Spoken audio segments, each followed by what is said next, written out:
Darth, Theorist, rise.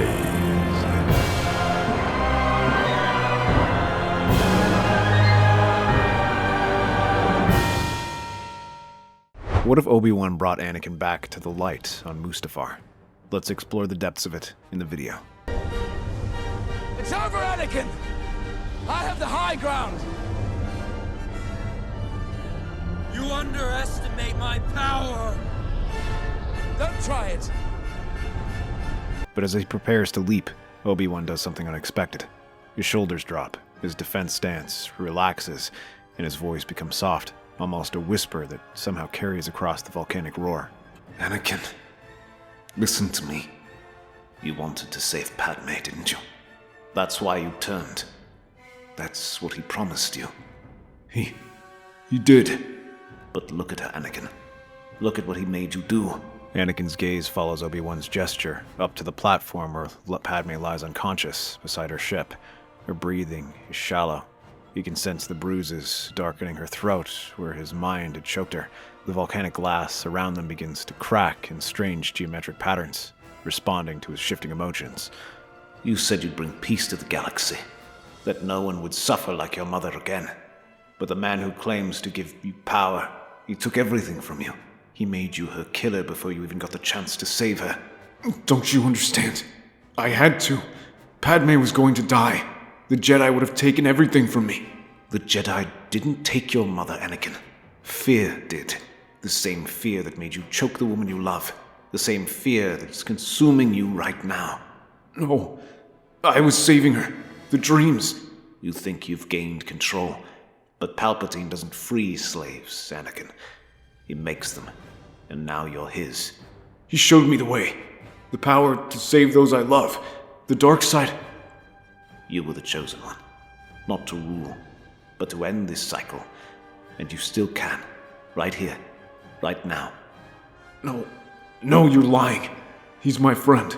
He's been like a father to me. No, Anakin. He's not. He's terrified you. And if he truly was a father to you, why did he deceive you all this time? Why did he keep you in the shadows, feeding you lies while calling it truth? How can he ask you to trust him when he never trusted you? You still love her, don't you? You love the child growing inside her. You haven't lost that. That means you're not lost. Not yet. Around them, the volcanic chaos begins to respond differently, not to rage, but to the growing harmony between light and dark with Anakin. Anakin's lightsaber slips from his fingers, the blue blade extinguishing as it clatters across the platform. The force ripples outward from Mustafar like a stone thrown into still water. The younglings. The temple.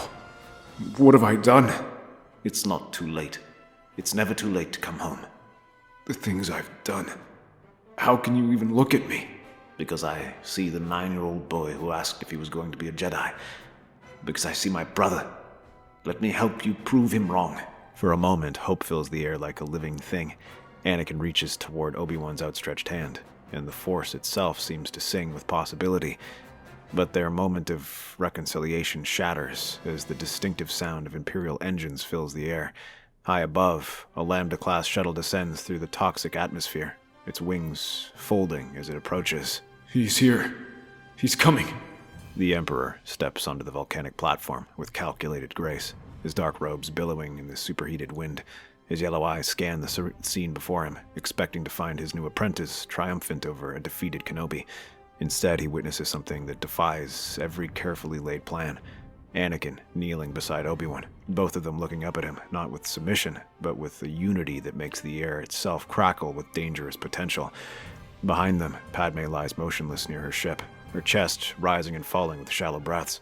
Though unconscious, she serves as an anchor to the physical world, the one stable point in reality that's beginning to bend under the weight of conflicting force energies.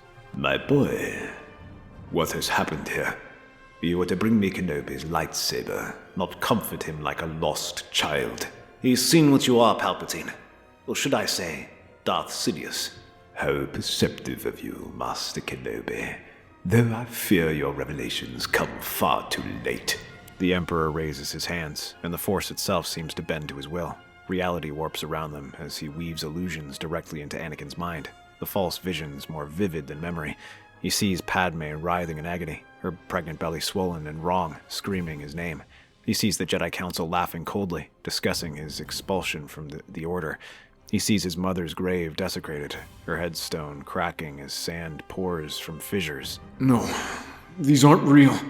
These can't be real. But the visions feel more authentic than his own memories. Palpatine's power feeds on the eternal division between light and dark, drawing strength from the conflict itself. Each doubt, each moment of pain, each flicker of rage only makes him stronger. Anakin, listen to me. Look at her. Feel her breathing. Padmé is here. She's alive.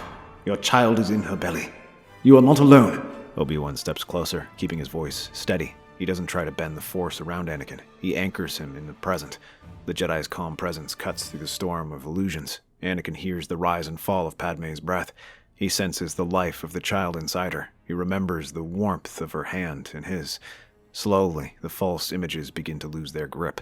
Anakin blinks, shakes his head, and the hallucinations fragment, dissolving into shards of nothingness.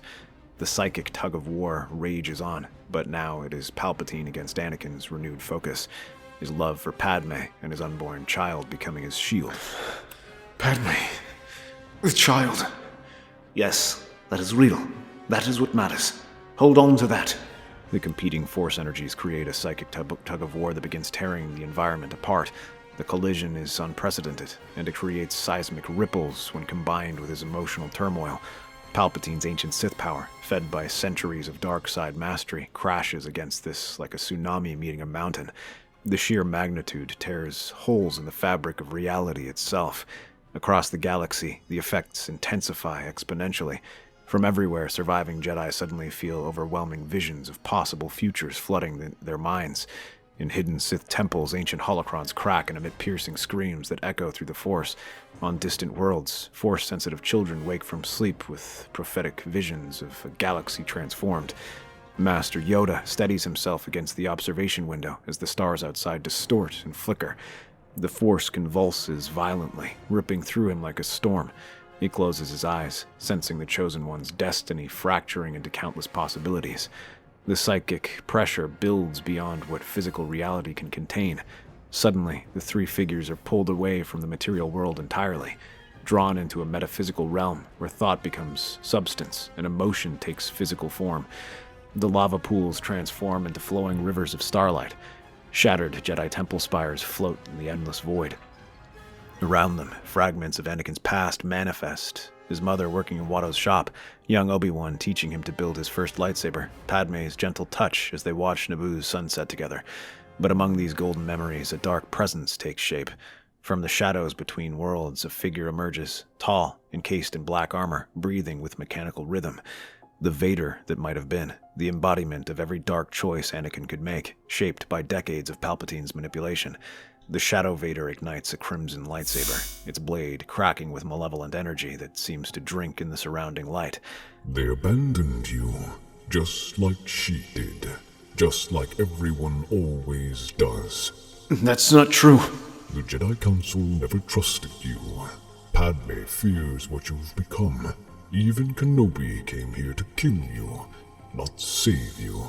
Anakin, don't listen. Those are Palpatine's lies. He held you back, made you weak. You could have saved your mother if he taught you strength instead of restraint. Magnificent. This is what you are meant to become, my apprentice. Strike down the weak fool who would hold you back. The shadow lunges, but instead of defending himself, Obi-Wan does something that defies every tactical instinct. His blade moves only to deflect, to protect, circling like a barrier of mercy. Sparks fly as Shadow Vader's crimson blade crashes against his, each hit driven by fury and despair. I know you're still in there. Anakin, you saved the Twi'lek children on Ryloth. You helped me when the Council criticized my teaching methods. Love failed. Love let your mother die screaming. Love choked the woman you swore to protect. Maybe you're right. Maybe I was too weak. Strength isn't about power, Anakin. It's about choosing love when hate would be easier. The Shadow's words hit Anakin like physical blows, and for a moment his form wavers, beginning to merge with the dark reflection. Obi-Wan steps between them, parrying each violent swing without countering. Every movement is a shield, not a weapon. his blue blade illuminating both Anakin's trembling face and the black mask closing in on him. You're not a monster, Anakin, and you never were. Shadow Vader roars and pushes forward, but Obi-Wan simply holds his ground, refusing to answer hate with hate. Across the galaxy, more impossible things begin happening. 1,000 candles flicker at once, the boundary between light and dark beginning to blur. The mist-shrouded spires of the Night Sisters' fortress quake. Mother Talzin and her sisters pause their ritual, feeling warmth and compassion seeping through the shadows like light through cracks. Asajj Ventress sits alone. Suddenly, she drops a single tear tracing her cheek as she feels something alien yet familiar. Forgiveness. She clutches her fists, trembling. Darth Maul kneels before the fractured holocron. His eyes flash with fury, then uncertainty. In the reflection of the red crystal, just for a second, his face looks human. Across Jedi temples and Sith lairs, across crumbling ruins and starships drifting in the void, the same impossible resonance spreads. Light touches darkness. Darkness breathes light. The Force itself seems to shudder, as if unsure what it is anymore. You were always weak, clinging to attachments like a child. The Jedi knew it. That's why they never trusted you with their secrets. No, Anakin. Even now, your precious master won't fight for you. He's already given up, just like he did when you needed him most. Anakin's form begins to merge with the shadow, his edges blurring as doubt consumes him. He never believed in me. None of them did. Anakin, that's not true. I believed in you when the Council voted against your training. I defended you when they questioned your methods. Words. Empty words. Where was his belief when you needed power to save your mother? When you begged for the Council for help? They never understood what it was like to lose everything. The Shadow Vader raises his crimson blade for the killing blow against Obi-Wan. Now you see the truth. Strike him down, and your transformation will be complete. Anakin, don't do this. Remember what you told me about the dream where you were happy, where we grew old together on Naboo. Suddenly, golden images flash through the void. Anakin and Padmé's wedding, their quiet moments on Naboo, her hand on his as she told him about their children. You said you'd learn to stop the nightmares. You said love was stronger than fear. You were right then. You're still right now. Lies. Pretty words that mean nothing.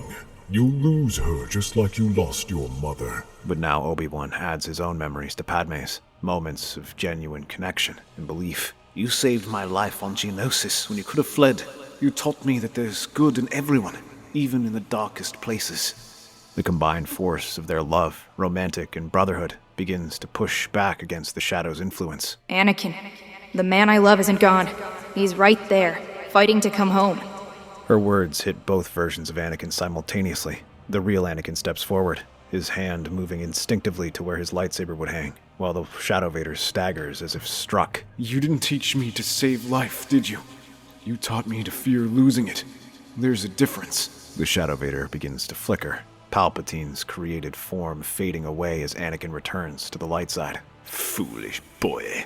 Without me, you have no power. But Anakin's massive force presence is no longer torn between opposing sides. Instead, it begins to synthesize them, not choosing light over dark or dark over light, but finding a third path that transcends both. You're not my destiny. You're my fear.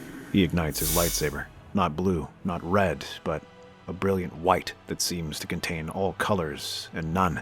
The blade hums with a frequency that resonates through the Force itself. And I choose love. As the white blade meets the Shadow's crimson one, the Force doesn't just ripple, it explodes.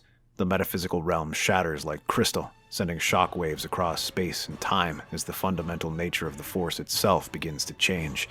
The Shadow Vader screams as it disintegrates. As the dark reflection dissolves into particles of light, something far more catastrophic begins. The Force itself convulses. Across the galaxy, every Force-sensitive being, Jedi Master or Sith apprentice, untrained child or ancient hermit, staggers as an impossible sensation floods through them.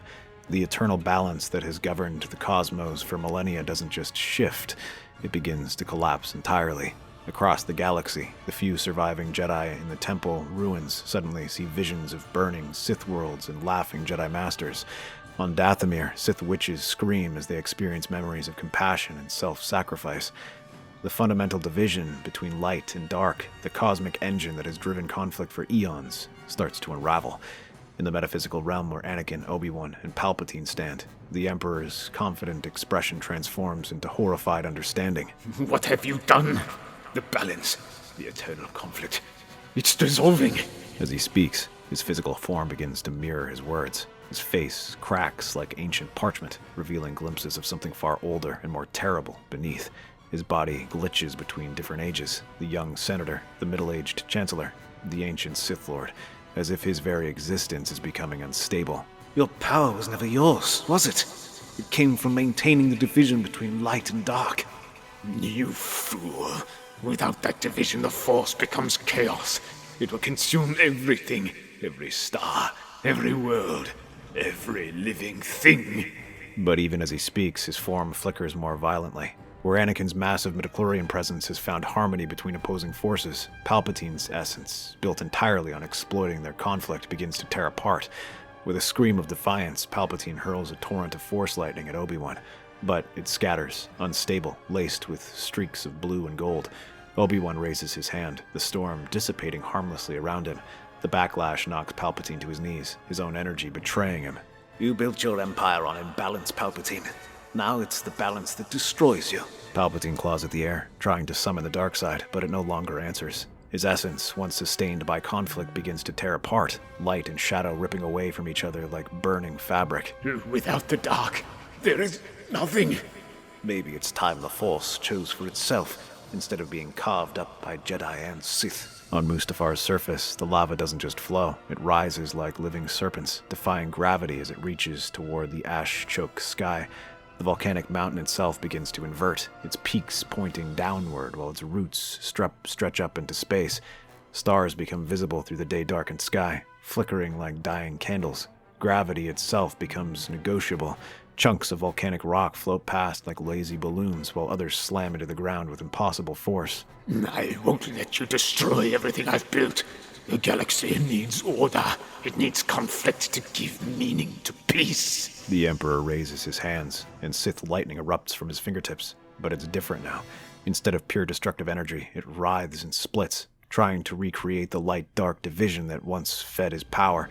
But the feedback is overwhelming. Across the galaxy, the Force network experiences impossible contradictions. The Force isn't light or dark. It's not about balance between opposing sides. It's about becoming something new. He starts channeling both aspects simultaneously. Sith lightning crackles from his left hand while healing Jedi energy flows from his right. The lightning becomes constructive rather than destructive, rebuilding even as it tears down. The healing energy gains passion and intensity instead of cold detachment. Anakin, you're not choosing a side. You're becoming a bridge. But the process is beyond what any normal being could survive. Anakin's body begins to glow with inner light as the cosmic energies flow through him. His mortal form starts to transcend physical limitations, becoming a living conduit for the Force's evolution. Above Mustafar, a massive rift appears in the space. Not black like a typical black hole, but blindingly white, pulling matter and energy toward it in spiraling patterns. The entire planet begins to lift from its orbit, drawn inexorably toward the cosmic wound. You're destroying the galaxy to save it. This is madness. This is necessity. The old ways have to die for something better to be reborn. In the physical world, Padmé's unconscious form becomes the only stable point in the chaos. Though she can't open her eyes or speak, her presence serves as an anchor to reality, her love for Anakin creating a tether to prevent him from being completely consumed by the cosmic transformation. The Force rift widens, its gravitational pull becoming irresistible. Chunks of Mustafar's surface spiral upward like leaves in a hurricane. The lava flows reverse direction, flowing up the mountain instead of down. Whatever happens now, we face it together. I can stop this. I can restore the old order. Give me your power, boy, and I'll... But his words are cut off as the Force vortex finally claims them all. Anakin, still channeling both aspects of the Force, is pulled into the cosmic maelstrom. Obi-Wan, refusing to let go of his former Padawan, is drawn in beside him. Palpatine, his form now completely unstable, dissolves into swirling energies. The white rift expands to encompass the entire system, pulling planets from their orbits and stars from their positions. But rather than destruction, something impossible happens. The consumed matter doesn't disappear, but transforms, becoming something new and unprecedented. As the three figures vanish into the cosmic storm, the Force itself screams and sings simultaneously, experiencing birth and death in the same eternal moment. Consciousness returns slowly, like surfacing from the deepest ocean. Anakin opens his eyes to find himself suspended in endless white light, not the harsh glare of a star, but something infinitely more peaceful. Pure Force consciousness surrounds him, and he realizes with wonder that he no longer has a physical form, yet feels more real than he ever has. Beside him, Obi-Wan materializes, his familiar presence glowing with a warm amber light. Both exist as energy given shape by will and memory, transcended beyond the limitations of flesh. We're in the heart of it all, aren't we? The source of everything. Around them, the white expanse begins to populate with figures, thousands of them, stretching into infinity. Force spirits of every era manifest in the cosmic space. Qui-Gon Jinn stands with serene dignity. Master Yoda floats in meditation. Ancient Jedi Masters from forgotten ages mingle with Sith Lords whose names have been lost to time, all of them suspended in an eternal storm of energy that connects every living thing. But among them, one presence stands apart, twisted, fragmenting, barely holding coherence. Palpatine's essence writhes in the unified Force like poison trying to contaminate pure water. His form shifts constantly, unable to maintain stability in a realm where light and dark have merged. This is impossible. The Force requires division. Without conflict, there is no power. As if summoned by his words, the space around them shifts. The white light deepens, becoming something vast and ancient and aware. When it speaks, it does so with thousands of voices, every consciousness that has ever touched the Force through galactic history. You divided us for eons. Light, dark, peace, passion, order, chaos. But we were always one. You carved us into pieces to serve your purposes, never understanding that wholeness was always the answer. No, I can fix this. I can restore the proper order. The Emperor's essence suddenly expands, trying to possess the Force's center itself, dark tendrils of his will spreading outward like infection, attempting to rewrite the fundamental nature of existence, to restore the division that fed his power for so long. For a moment, the unified Force wavers under his assault. Reality flickers as Palpatine tries to reimpose the ancient paradigm of light versus dark. But Anakin understands now. His destiny was never to choose a side. It was to prove that sides weren't necessary. You're trying to break something that was never meant to be broken. Instead of fighting Palpatine's influence, Anakin opens himself completely to the Force. Not trying to control or direct it, but simply become part of its flow. His chosen one nature, the unprecedented midichlorian count that makes him unique, allows him to serve as a perfect conduit. The Force flows through him and beyond him, using his willing participation to heal the artificial wounds carved by millennia of conflict. Light and dark don't struggle against each other anymore. They dance together, creating something entirely new. Anakin creates a luminous energy wave that spreads outward through the cosmic realm. When he reaches Palpatine, the Emperor's desperate grasping finally stops. You gave them an enemy to hate, instead of a reason to love. You fed on their division because you could not bear your own. Every Sith Lord, every fallen Jedi, all of you sought to control us because you feared letting us simply be. I can fix this. I can restore the proper order. There must be rulers and ruled, masters and servants. Without hierarchy, everything collapses. You were so afraid of being powerless that you never learned the power of surrender. So terrified of death that you never understood the beauty of endings. Every act of control was an act of fear. I gave up everything. My compassion, my conscience, my very soul. Control was all I had left. And in trying to never lose anything again, you lost the ability to truly possess anything. Love requires the risk of loss. Joy requires the possibility of sorrow. Life requires death to give it meaning. Then what was the point? What was any of it for? For this moment, for this choice, for the possibility that even the deepest wound can heal when the patient finally stops fighting the medicine. I don't know how to let go. I've held on for so long.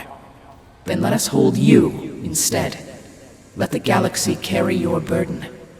Rest, Sheev. Your war is over. You wanted eternity, Master. You wanted to never lose anything. Now you can rest within everything. The wave of forgiveness, not weakness, but the ultimate strength, washes over Palpatine's fragmenting essence. Instead of being destroyed, he's finally allowed to simply let go. His twisted form dissolves peacefully into the cosmic light, his ancient pain finally ending. As the last traces of his presence fade, the Force stabilizes into its new unified paradigm. The storm of spirits around them settles into perfect harmony. Jedi and Sith no longer separated by artificial divisions, but united in understanding. Well done, Padawan. You've learned the lesson I never got the chance to teach. But even as peace settles over the cosmic realm, Anakin feels himself beginning to fade. The process of bridging the Force's divided nature required everything he is, his individual existence dissolving into the larger world. Anakin, don't leave me again. I'm not leaving. I'm becoming a part of everything that connects us. But before the transcendence can complete itself, another presence cuts through the cosmic expanse. Faint, but unbreakably strong. Padmé's voice, her love acting as an anchor to physical reality. Anakin, Obi-Wan, come home. The galaxy needs teachers, not martyrs. Please, come home. Her love, the force that started Anakin's fall and now completes his redemption, literally pulls their consciousness back from disillusion. The Force realm begins to collapse around them, depositing them back into the physical reality. They materialize on Mustafar's surface, but the hellish volcano world is transformed. Where once lava flowed, clear streams now run between growing vegetation. The ash-choked sky has cleared to reveal a gentle yellow sun and the first green shoots emerging from rich soil. Padmé awakens beside them, her eyes wide with relief as she sees both men breathing, changed but alive. You did save me, Anakin. Just not how you thought. He brought balance, not by choosing sides, but by ending them. They survive, but forever changed. Both can now channel the full spectrum of the Force without corruption. Passion tempered by wisdom, peace strengthened by determination. Years later, Mustafar has become a garden world under golden skies. Children train in courtyards where lava once flowed, learning a new philosophy that embraces both light and shadow without falling to either extreme. Luke and Leia, now adults with children of their own, practice forms that would have been unthinkable by the old orders, techniques that channel both Jedi serenity and Sith passion without losing balance.